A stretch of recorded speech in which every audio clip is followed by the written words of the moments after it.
Oi pessoas, tudo bom com vocês? Não sei se vocês vão reparar, mas talvez se eu me mexer assim, vai ter um resquício de glitter. Por quê? Estou gravando esse vídeo com uma certa antecedência e ontem curti um pré-carnaval, né? Então tem um glitter rolando aqui, mas vamos levar muito na seriedade este vídeo. Como sempre, eu conto pra vocês coisas que me chamam a atenção na vida, né? E uma das muitas coisas de Carol é sempre prestar atenção naquelas coisas que não são muito ditas, sabe? Tipo, na escola, minha professora falava do Zé de Alencar. Daí eu pensava, tá, mas de onde ele era, onde ele morava, como é que era a casa dele? Ele tinha família? Ele tinha filhos? Ele tinha esposa? O que ele fazia pra se divertir? Tipo o Globo Repórter. Tipo o Globo Repórter, né? Como vivem, o que comem, né? E por causa disso, eu sempre tentei falar nas minhas aulas de literatura informações tipo, você sabia que Machado de Assis talvez tenha tido um caso com a esposa do José de Alencar? E José de Alencar tenha sido corninho? Pois é, tem essa fofoca aí. Vocês sabiam que o Castro Alves foi caçar e ele não tinha prática nenhuma e deu um tiro no próprio pé? E a gente acha eles um gênio, né, gente?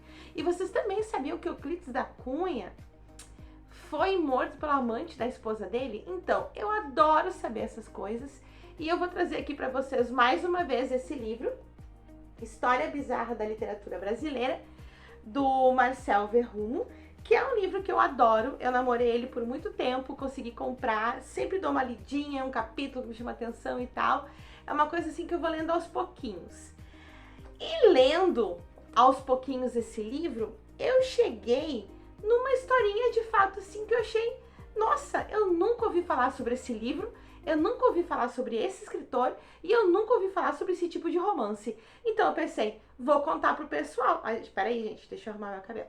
Vou lá contar pro pessoal, porque é interessante. É uma coisa assim, ó, exótica pelo menos.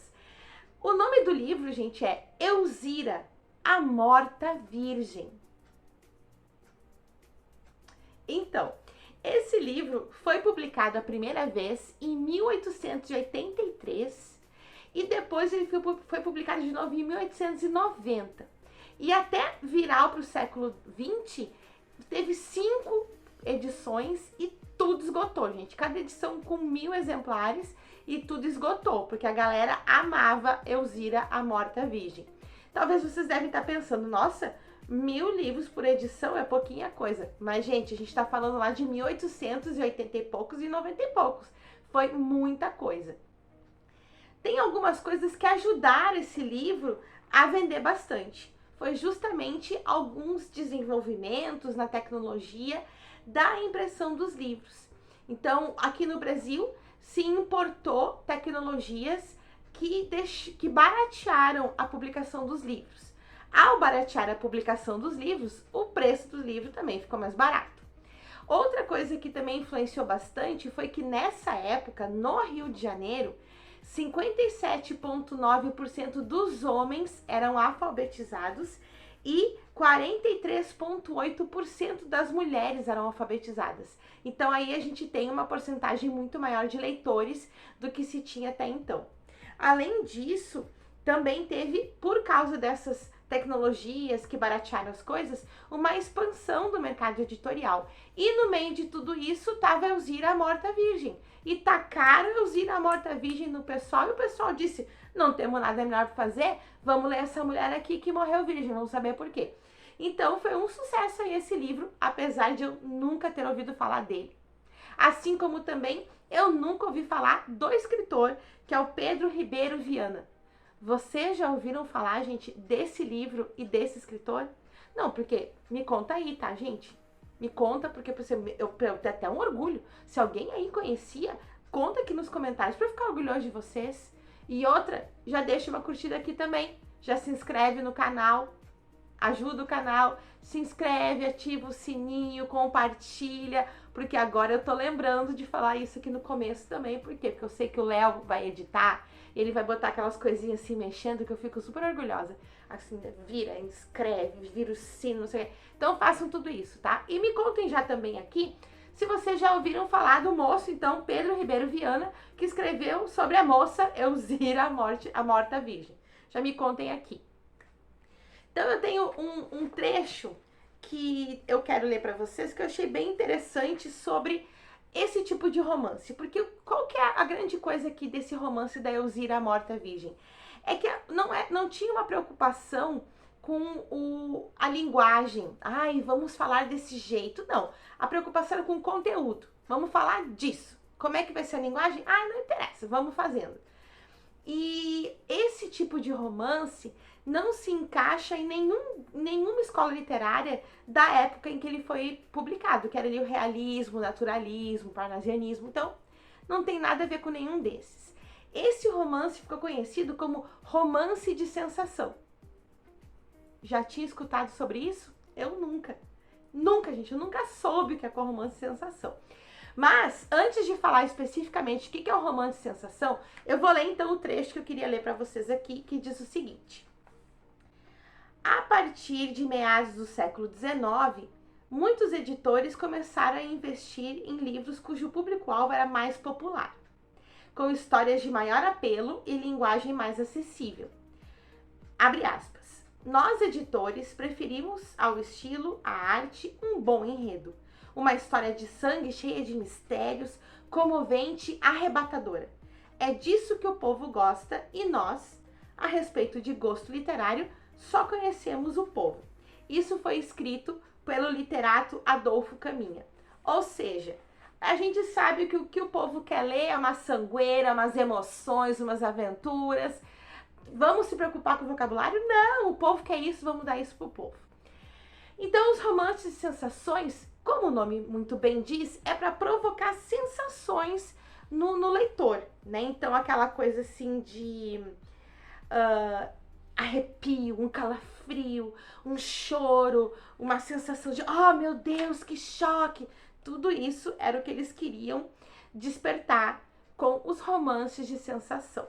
O romance de sensação, ele tem 3 características assim bem basiquinhas. A primeira é que é uma narrativa verossímil. O que quer dizer isso? Uma narrativa muito próxima da realidade, muito de verdade. Se a vida é assim, o romance de sensação também vai ser assim.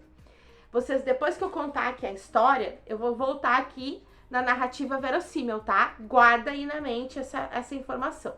Então, os personagens do romance de sensação, eles são muito reais. Tanto que eles também não têm muita profundidade psicológica, né? São pessoas que a gente poderia encontrar no nosso dia a dia e não tem tanta uma reflexão sobre a construção desse personagem, o que fez ele ficar assim, não tem nada disso, tá? E a terceira coisa são cenas mais chocantes, assim, do tipo que elas estão ali só pra gente fazer... só para as mocinhas da época fazerem assim, ai, será que alguém tá vendo o que eu tô lendo, né? Então, para causar mesmo os romances de sensação. E uma coisa que eu achei interessante lendo aqui é que os romances de sensação vinham com esse selo na capa. Já tava ali na capa do livro, pá, romance de sensação. Por quê? Porque era garantido a animação, a qualidade do livro. Não sei se é qualidade, gente, mas pelo menos aquilo que o leitor queria ler. Então, quando a pessoa chegava e via o selo de romance de sensação na capa do livro, ela sabia que era aquele livro ali que ela tinha que comprar, que ela ia achar massa. Vamos ver então, por que esse livro com esse nome, Elzira, a Morta Virgem, além de toda essa ajuda do mercado editorial, fez tanto sucesso? Por que é um romance de sensação? Eu não vou saber dizer, tá, gente? Quando eu terminar de contar a história, vocês vão ver que é bem questionável. Mas vamos nos colocar no lugar das pessoas de 1880 e poucos, tá, gente? No finalzinho do século XIX. A Elzira tinha 15 anos e na festa de um amigo, ela conheceu o Amâncio. O Amâncio estudava Direito, vou ter que ler o nome da onde, tá? Peraí. Ele estudava Direito no Largo de São Francisco. Os dois conversaram um pouquinho, dançaram um pouquinho, e só esse pouquinho já bastou para que o Amâncio prometesse amor eterno pela Elzira, que os dois se apaixonassem profundamente, se prometessem um pro outro e tal. E daí o Amâncio prometeu que ia voltar para o Rio de Janeiro, para os dois manterem contato, os dois continuarem juntos e o amor viver feliz para sempre. Mas, porque sempre tem um mas, acontece que os pais da Elzira não ficaram muito felizes com isso, porque o quê? O Amâncio era pobre. E eles queriam que a Elzira, peraí que eu vou colar, eles queriam que a Elzira casasse com o Dr. Siqueira, que era um acadêmico, herdeiro de uma fortuna e que poderia dar, assim, uma vida confortável para a filha. Para eles também, né? Vamos combinar. Daí a Elzira, como os pais proibiram o contato, né, da Elzira com o Amâncio, ela foi ficando doente de amor, gente. Um sofrimento, que te estressa, gente. Muito sofrimento, muito sofrimento. Foi ficando muito doente, o médico receitou uns remedinhos, mas a Elzira parou de tomar os remédios escondida dos pais. E daí só foi morra abaixo, né, gente? Daí ficou ruim. Já tava tossindo sangue, uma desgraceira.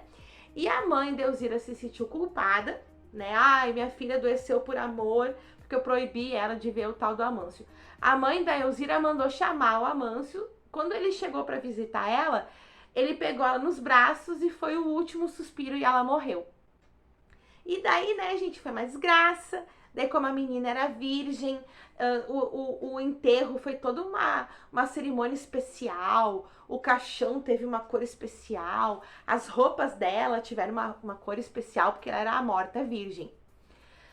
E daí a gente tem o Amâncio, que vou agora retomar lá aquela característica da narrativa verossímil, muito igual à vida real, porque o Amâncio ficou triste. Ele sofreu no começo, mas depois a vida segue, né, gente? O Amâncio seguiu a vida dele, conheceu uma outra jovem, se apaixonou, casou. O Amâncio se formou na faculdade, ele virou político em Minas Gerais, enriqueceu e foi morar com a família na Europa, que ele queria que os filhos dele estudassem lá. Então aqui a gente tem esse exemplo, né? Quão verossímil, quão real era essa narrativa. Muito, porque o Amâncio era jovem, ele ficou triste pela perda daquele amor que ele teve, mas a vida dele andou, ele conheceu outra pessoa, casou e teve uma família. E também eu acho que muito irônico que os pais da Elzira proibiram esse romance porque ele era pobre. Daí ele foi lá, enriqueceu, foi morar na Europa e chupa vocês dois, mataram a filha de vocês pra nada. É horrível, né, gente? Horrível. Daí é essa história, gente. Essa é a história do livro. Daí eu pergunto de novo pra vocês, por que será que fez sucesso essa historinha aí, que a gente lendo hoje, a gente não teria nenhum interesse, né, gente? Se bem que é muito parecido com todas as novelas que a gente já viu e ainda vai ver na vida. Mas o que a gente tem que se colocar é no lugar da sociedade dessa época, das mocinhas, adolescentes, burguesas, que tinha essa realidade de, às vezes, serem prometidas para casar com um cara que elas não amavam, só porque a fortuna tinha que ficar ali entre as famílias, e elas amavam alguém, mas era proibido. Então, além de, como eu falei, ter uma grande expansão editorial, ter tecnologias que ajudaram a baratear o custo do livro, ainda tem essa parte da sociedade, que é justamente a vida das mocinhas que usavam os livros para sonhar com esse amor romântico. Apesar do Amâncio não ser um herói tipicamente romântico, né, gente? Porque pega um ultra romântico aí, já tava morto também de amor, né? Assim como a Elzira morreu de amor, se fosse no romantismo, no ultra romantismo, o Amâncio também já estaria morto. Pense no Romeu e Julieta, né? Mas o Amâncio é um cara da sua realidade, da vida real, e ele não morreu, ele seguiu a vida dele. Então eu falei pra vocês antes que esses livros aqui, eles tinham o selo, né? Romance de sensação. E eu quero perguntar pra vocês, quero que vocês me contem aqui nos comentários, vocês acham que nós temos muitos romances de sensação hoje em dia? Porque eu fiquei pensando, quais livros que eu li ultimamente que fizeram assim, que despertaram de fato sensações em mim? Aqui atrás da minha estante tem os livros esqueci o nome de todos, espera que eu vou colar. Aqui na minha estante eu tenho os 4 livros da série Asylum que foram romances de sensação pra mim, porque eu morri de medo dos fantasmas e das pessoas que estavam dentro daquele manicômio. Desde que eu li o número 3, eu durmo de luz acesa, eu durmo com meu abajur, não consigo mais dormir de luz acesa. Eu tô lendo, no momento, um livro chamado A Trilogia Suja de Havana, que deveria chamar a trilogia Sujíssima de Havana, e tá me causando várias sensações esse livro. Então eu consigo pensar em alguns livros que não tem mais esse título de romance de sensação, mas sim me despertaram e me despertam muitas sensações. Então eu quero saber de vocês. Deixem aqui nos comentários quais livros que vocês leram que despertaram sensações em vocês, que poderiam ter esse selinho, romance de sensação. Pra gente terminar aqui o vídeo de hoje, eu quero deixar uma, como é que eu vou dizer assim, uma provocação. Porque no fim deste capítulo aqui, que é sobre a Elzira, nós temos a seguinte informação, que essa ideia de botar um selinho na capa do livro para já chamar a atenção do leitor, começou também a ser feito com livros para literatura para homens. E tendo esse selo na capa, já se sabia que era um livro sobre sexo. E nessa época aqui também foi quando expandiu a literatura erótica brasileira. E eu quero saber de vocês, porque o próximo capítulo deste livro é exatamente esse, ó. Literatura erótica brasileira. Livros para segurar com uma mão só. Desculpa aí, gente. Foi mal aí. Mas é o subtítulo, não fui eu que disse, tá? Foi aqui o moço Marcel Verrum. Vocês têm curiosidade para saber sobre o início da literatura erótica brasileira? Me contem aqui nos comentários. Quem sabe aí não aparece um vídeo para 18+ sobre isso, né?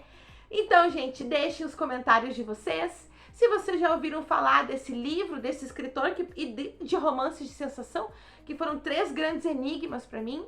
Se vocês têm curiosidade para saber como é que foi o início da literatura erótica aqui no Brasil. E lembrando que na terça-feira da semana que vem vai sair o resultado do sorteio do livro Cheiro de Sagu, da Milene. Vocês não sabem o que eu tô falando? Então clica aqui, ó, vê esse vídeo aqui e descobre como faz para concorrer a esse livro dela, certo? Deixa os comentários, deixa a curtida, compartilha esse vídeo com alguém, se inscreve no canal e ajuda a gente a crescer. Um beijo para vocês e até mais ler.